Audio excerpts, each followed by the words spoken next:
for your guy, for your B-O-Y. Do it for your guy, for your B-O-Y. Come on, baby, we live.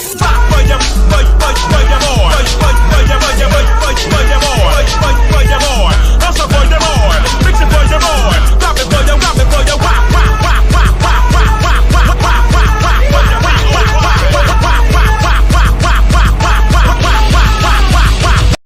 Mr. Carroll,